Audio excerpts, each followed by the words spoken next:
Creamline Cool Smashers, dalawang star player hindi makakapaglaro sa semifinals. Creamline Cool Smashers tatalunin ang Akari Chargers para makapasok sa semis. Alamin natin lahat ng mga detalye. So mga idol, nakita naman natin matapos nga pong matalo ang Creamline sa kupunan ng Signal HD Spikers, maraming silang natutunan at maraming dapat iwasan, especially yung mga service errors o yung mga errors sa mga crucial game na ginawa po ni Tots at ito nga pong si Pangs Panaga. Tulad ng sinabi, may tsansa pa ang CCS na makapasok sa semifinals. Sa naging laban po ng Akari at ng Chocomucho Flying Titans, tinalo ng Akari ang Chocomucho. Sa ngayon, ang magkakaharap po para makapasok sa semifinals, walang iba kundi ang kumpunan po ng Akari at ng Creamline Cool Smashers. Ang panibagong sistemang gagawin po at gagamitin ng Creamline Cool Smashers, more on magpo-focus po sila ngayon sa kanilang depensa. Recent game nakita natin na ang Creamline ay masyado pong mahina ang depensa. Lahat po ng mga spikes or palo po ng signal ay hindi po nila nasasalo ng basta-basta mga kaibigan. Kaya naman po sa pagkakataong ito, sinisigurado ng Creamline na tatalunin po nila ang Akari Chargers sa kanilang panibagong sistema.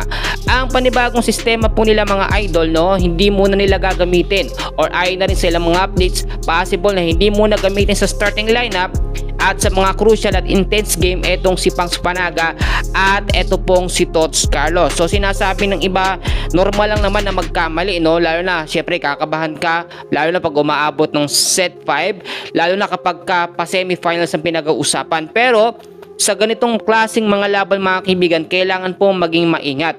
Hindi masyadong naging maingat si Tots, kaya nakita natin doon yung dahilan kaya natalo po ang Creamline Cool Smashers. Sa susunod na laban ng CCS, marami pong nag-aabang mga idol, gaganapin po ito sa Phil Oil Arena. At ito po ay sa April 7, 2026. So ito yung sinasabi natin na match up for semifinals na dapat po nating abangan. Hindi lamang mga kaibigan na pwedeng baliwalain ang Akari Chargers dahil ang Akari Chargers po sa ngayon ay lumakas na rin, at meron rin silang panibago at iba't ibang sistema. Kung napansin nyo mga kaibigan, tinalo nga po ng Akari ang Chocomucho, hindi imposibleng talunin din ng Akari etong Creamline Cool Smashers, which is nangyari naman na yun before na tinalo ng Akari ang Creamline.